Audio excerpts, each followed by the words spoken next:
Hello again. Video today will be all about maintenance. So I have maintenance for both of my cars. There's a few things to do, so let's get to it. So let's start with the easier one first. So it will be my first maintenance on this Tesla. By maintenance, I just need to inflate the tires again.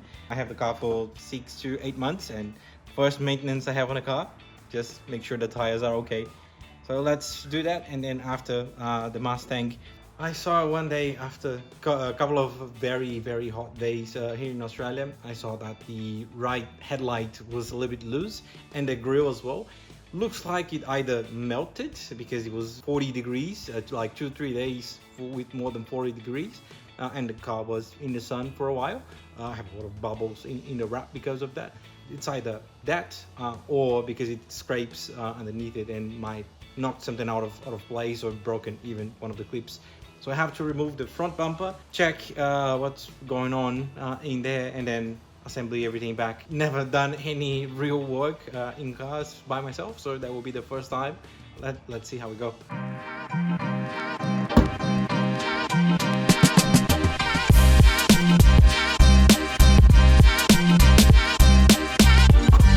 Hey, for the tire inflation, I have these pretty cool products. So Xiaomi, that Chinese brand that pretty much does everything, they have a tire inflator, and I bought for my first Tesla, and it's simply incredible. So I do recommend this product a lot. It saved my life so many times. It's lightweight, compact, does the job perfectly, super fast, no issues at all. Really great product, so check it out. Okay, so the way this tire inflator works, you just set the tire pressure in PSI or bar and press the main button, and a tiny air compressor will start pumping air in the tire. I will spare you from the very annoying sounds it makes. Ah, and remember I told you it was fast? Well, it's not that fast actually. It takes between 2 and 3 minutes to get the tire to the right pressure, and minutes can feel hours if you have to keep listening to it. This tiny device, as you can imagine by now, it's battery powered, and by my own experiences with it, you can inflate roughly around 8 tires with a full battery charge. Nothing that will save your life, but can be quite handy to have around you if you are in trouble. Assuming you remember to charge before a road trip.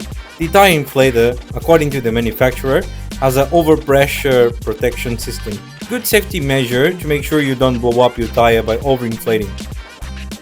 I highly recommend having something like that in your car at all times. If you are interested, I'll leave a link in the description down below. Okay, the Tesla is done. That's pretty much it. That's the entire electric vehicle first year servicing. Just make sure the wiper blades are okay as well, and check the tires. That's pretty much it. Now I need to move the Tesla out of the way. Let's go.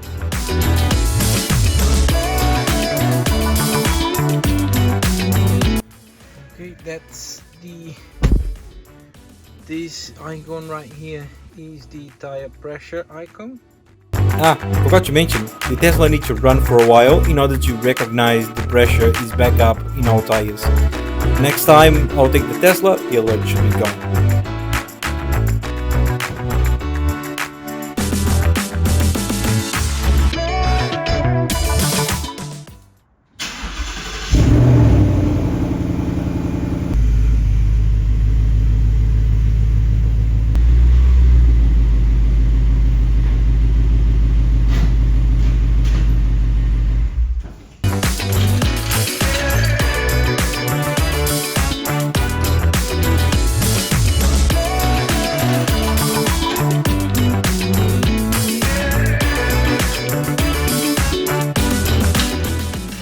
So the car now is secure, put both jack stands and the jack in front, and I was so excited to lift the car and I forgot to actually show what is the damage. So let's have a look. As I said, if you look at this indicator right here, like the whole light and this grille, it's completely loose.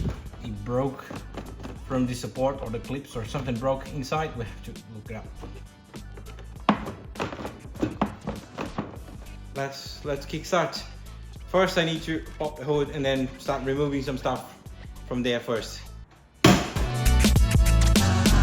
The first thing I need to remove in order to expose the bolts that hold the bumper in place is this plastic cover. Any normal screwdriver should be enough to lift those plastic pins.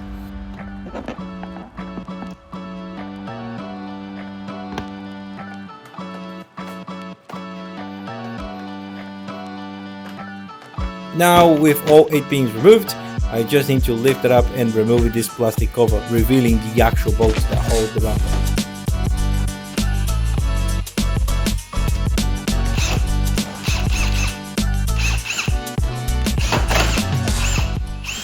Okay, so there's a few steps that you're probably gonna see that I'm skipping. Yes, I'm cheating a little bit. I'm still playing around with this car and changing stuff. So I don't have the undercarriage cover on the car, and the archwells covers for the car are not bolted either, just flapping in there. I know it's unsafe, I know I shouldn't be doing that. Now just while I fix the car, I kind of removed already, so I have 2 steps that I can skip. So the next one, I have to find some very tiny little bolts in this tiny space. Let's see if I can get it. Okay, so those are the 2 little bolts that I have to remove next. These last 2 bolts holding the bumper are super hard to reach. My hands barely fit going over, so I tried to moving the wheel arch lining aside to be able to reach from there. It's a little bit easier, but still hard without the proper tools.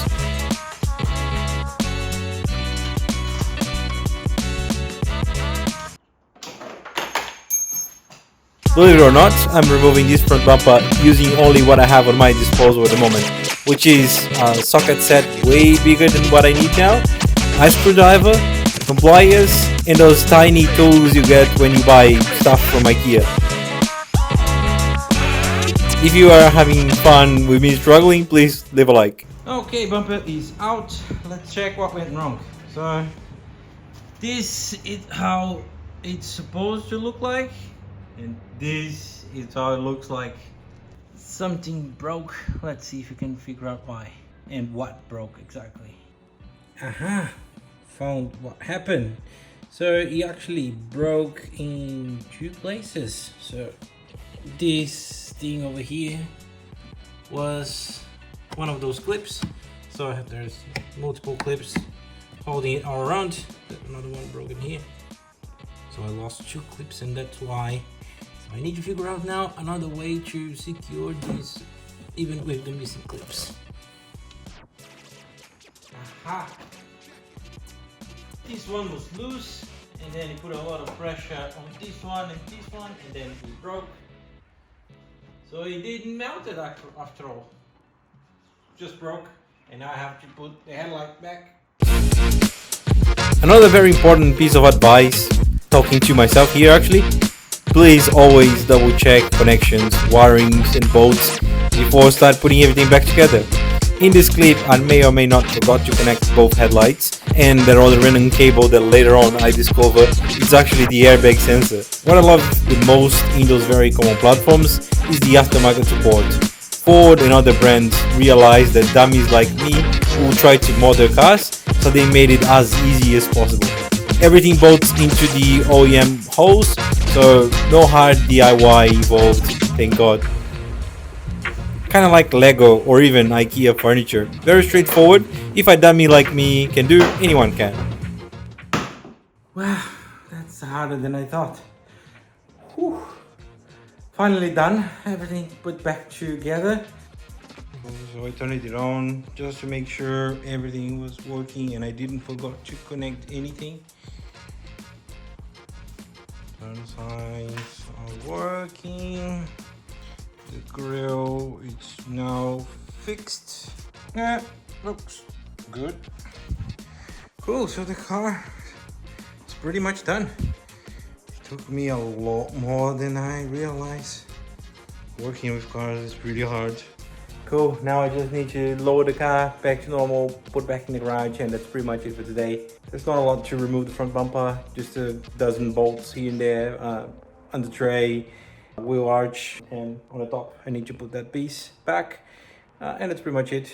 If you like that video, comment down below. What tools should I be using? It's really hard to do it without the right tools. If that was interesting, seeing me struggling with the car, leave a like.